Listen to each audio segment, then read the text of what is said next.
Good morning, ladies and gentlemen, and welcome to the show on this Saturday, the 14th of May, 2022. Thank you for tuning in. I'm glad to have you guys here. We're going to get started right away, and we're going to open up the charts right here and take a look at this. Now, this is on Mars. I'm going to tell you what. This is an article, and it says NASA's picture of Mars doorway. Now, I didn't hear this door. I didn't know anything about this until this morning. It says spawns conspiracy theories, and this is what you're really looking at, they're saying. This is what you're really looking at. And it says, at first glance, a photograph of Mars released by NASA appears to show a doorway carved in... notice how the word in this appears to show a doorway carved into the rock. The grainy image captured by the Curiosity rover last week clearly shows a rectangular gap in the rock face that has been perhaps inevitably spawned conspiracy theories that point to evidence of alien life on the red planet. Then they go on to blah, blah, blah. For as long as humans have looked up into the skies, we've seen things that aren't really there. It says, and the simple explanation for the door on Mars is actually... Okay, I'm reading this. And the simple explanation for the door on Mars is actually contained within the photograph itself if you look more closely, scientists have said. It shows evidence that the feature was formed through normal geological process. Professor Sanjay Gupta at Imperial College of London explains through the Daily Telegraph. And so it shows evidence that the feature is formed through natural geological processes. Okay, so let's look at it again now. I mean, I'm just seeing this for the first time this morning myself. Let me get the picture down so you guys can look at it really good. Now, and I'm going to tell you what I think. There we go. Now, I'm going to tell you what I think. Just looking at this thing for the first time ever, binga banga boomba. To me, it was like undeniable. I know what that is. I mean, come on. That's a doorway. You can try to bamboozle your way all you want out of this one, but you ain't getting out of it because that thing is a doorway cut. If you take a look at this angle right in through here on the right-hand side of the door, look at that absolutely perfectly straight line going up, cut through the rock. And then it makes a perfect 90-degree angle, and it's a perfect straight line across again. And then the rock that's in the top piece there, right? There's a slab that's obviously been cut again too. It's been installed as a header across the door, and then you got no. That's and you know the architecture of it. And yes, I use the word architecture. It's a type of architecture that has been used here on Earth in the ancient past. And they've cut big rocks like that. And you can find this exact same form of architecture. Now, this is just my opinion, okay? My opinion on it. But you can find this exact same architecture down in South America in places, like different places like Peru and places like that. And I've seen this very similar architecture. It is similar to the era on Earth when they were making the pyramids. So this is very, very interesting because this is just, okay. I've looked at all these anomalies of Mars for years now. They've been sending back pictures of these anomalies on Mars, things that can't be explained, and some of them look like foundations of old buildings and things like that. And some of them have been just on the edge of me saying, okay, I don't know. That doesn't look like a natural formation of rock or whatever. I've said that for years. And they've sent back pictures of pyramids and stuff. And I've always been like sitting on the fence but thinking, okay, this is kind of going too far. There's too many of these pictures coming back of different anomalies, what they call anomalies. Then when I saw this picture this morning, I'm like, oh, that's a doorway. You're not going to convince me otherwise that's not uh, that's been something that's naturally formed in the rock. You never see anything like that ever in nature.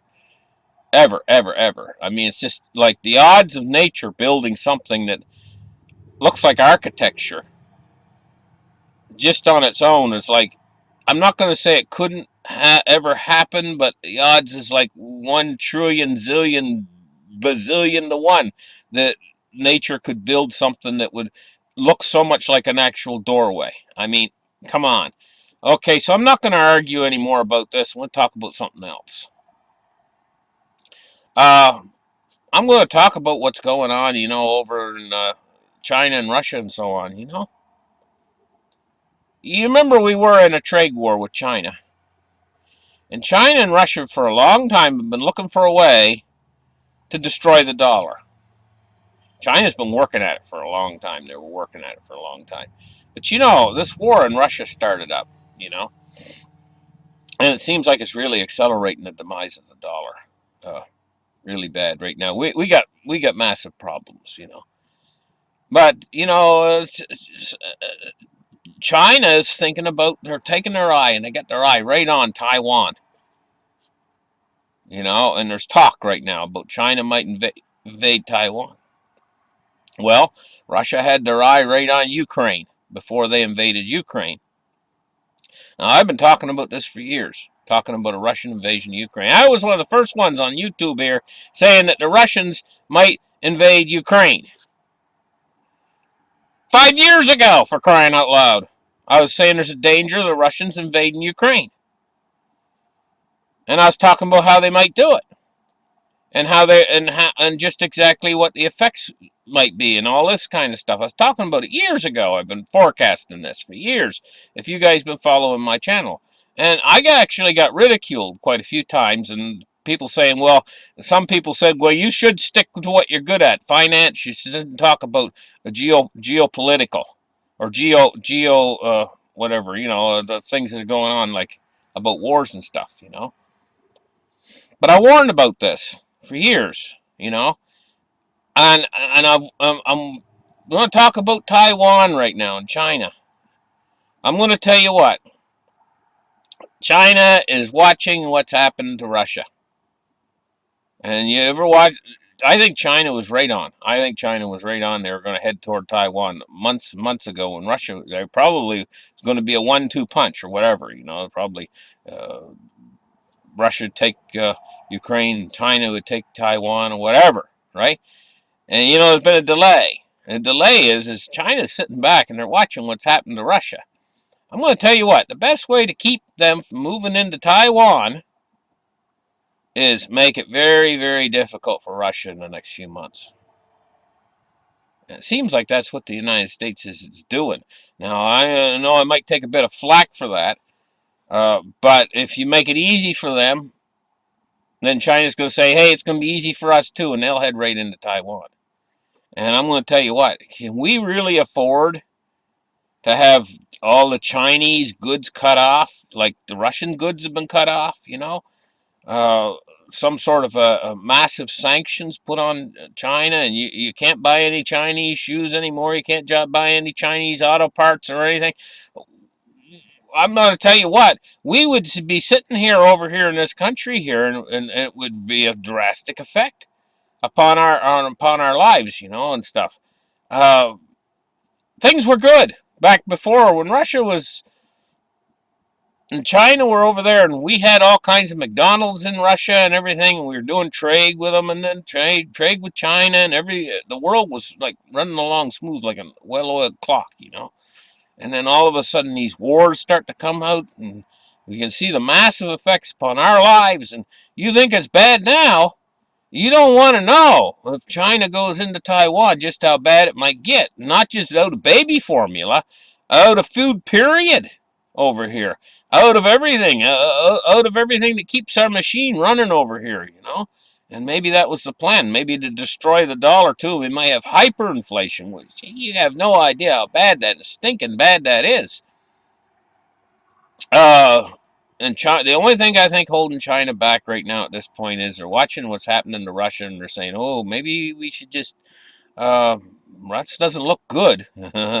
It hasn't been a piece of cake. In other words, they're watching what's happening in Russia, and they're saying Russians are not finding it a piece of cake. It's not a walkthrough.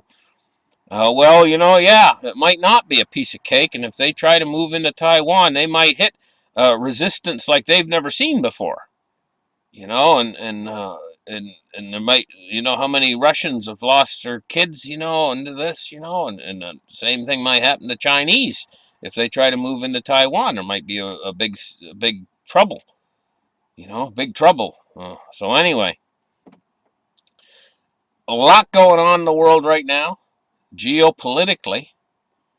And another thing I just want to say, I'm really sick of this, is all the way through history, these kings, in the past, they'd always decide when, oh, I'm going to have a war with this other king over here. Maybe it's, I don't know, there's been so many wars, I'm not even going to try to isolate one war, but one king sits on his throne and he says, I don't like that king over there in that other country over there. I'm going to invade him and I'm going to do this and do that. So he decides it. Where does it decided? In that king's brain. He decides what he's going to do. And then he tells all of his soldiers to go over there and do the fight. Well, where's the king while all this fighting's going on? Well, he's sitting back on his throne like King Henry VIII or whatever, eating his chicken or whatever, and having a good time while the girls are massaging his feet, while his soldiers are out there getting their whacked. And all doing it because he said so. He said, get out there and fight. Well, that's the way it went on the barbaric past of human history. That's the way it's went. It's went that way, went that way, went that way. You know?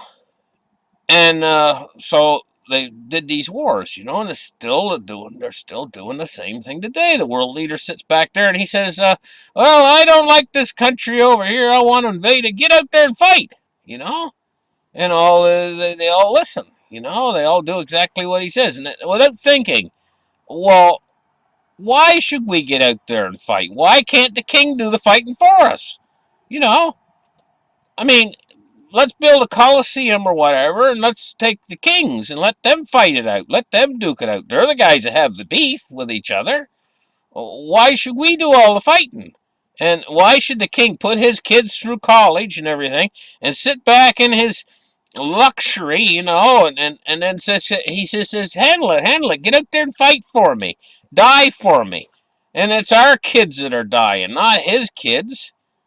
Is it ever going to clue into mankind how old and barbaric war is and how stupid it is? Imagine people running around the neighborhoods, throwing hand grenades at one another. I mean, isn't it our duty to preserve life? And all of a sudden, when they switch that thing on and they say, okay, it's wartime, now it's our duty to destroy life? What's going on with that? That's stupid. That don't make any sense. That's just something that's come down from the past. It's barbaric. It's time to get rid of it. So how do we settle differences? So yeah, well, I mean, if these guys got a beef with one another, these kings and stuff, let them handle it between themselves.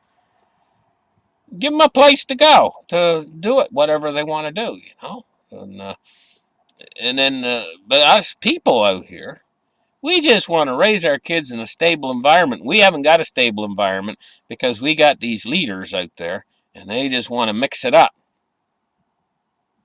They want to mix it up, but they want to use us as a proxy to mix it up what they want to mix up, and they're all the same. So I'm going to tell you what, the people of Earth, all around the Earth, 8 billion people that live on this planet, 99.99999% of them don't have a beef. They don't want to fight. They don't. They just want to raise their kids. They want to plant their gardens. They want to plant their fields. They want to get out there and relax in the sunshine and eat a piece of fruit, and kick their feet up on a lawn chair and stuff, and put some sunglasses on, and rub some baby oil over themselves, and catch some rays, in the afternoon, and then go home and have a nice something to eat later in the day, and start the next day again, not having to worry. But these world leaders are out there, and they're sitting there cunningly, just striving and struggling to gain more and more power, more and more territory. These are the guys that are making it stink for everybody else on Earth. And can't you see it? Anyway, they're all the same. All these world leaders are the same. They all just want power and money and glory and all this kind of stuff. A lot of them are old. You can't take it with them. What in the hell are they going to do with it all? They can't take it with them. I mean, most of them only have another 5 or 10 years left, maybe 20 at the most. Because generally they're like old already. And they can't take it with them. I mean, just none of it makes any sense. It's all just ridiculous and a carry down from the past. Like I say, what the world needs is in order to accomplish great things, humanity can accomplish great things if, okay, I'll explain it to you this way. Sometimes an animal will come out of the woods, like a deer or a dog, not so much dogs, but generally an animal will come out of the woods, and he's just covered with ticks. He can't even breathe. He's got big gobs of them all over him everywhere, the animal. He needs help. As the ticks are smothering him. And he's sick. And he's feeble. Because they're taking all his blood. This is the world leaders on us. Now you want to say it's a deer. A white-tailed deer. And he's all covered with these ticks. And he's weak and he's sick. And he's just barely alive because he's got millions of ticks on him. Well, you got to clean the ticks off of the deer and then nurse the deer back to health. And a month or two later, the deer would jump up and run and bounce across the field and be healthy, right? Okay, that's the way with humanity right now.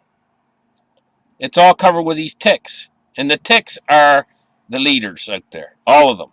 There are a bunch of, there's so many of them, I can't name them all, or it's just leaders in every little jurisdiction. Everywhere you go, there's leaders.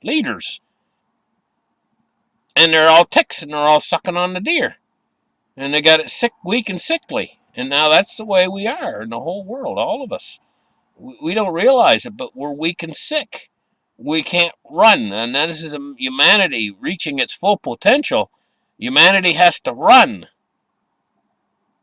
It has to be healed.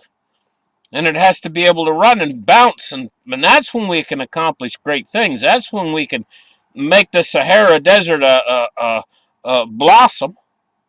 That's when we can restore the what do you call it? So the rainforests.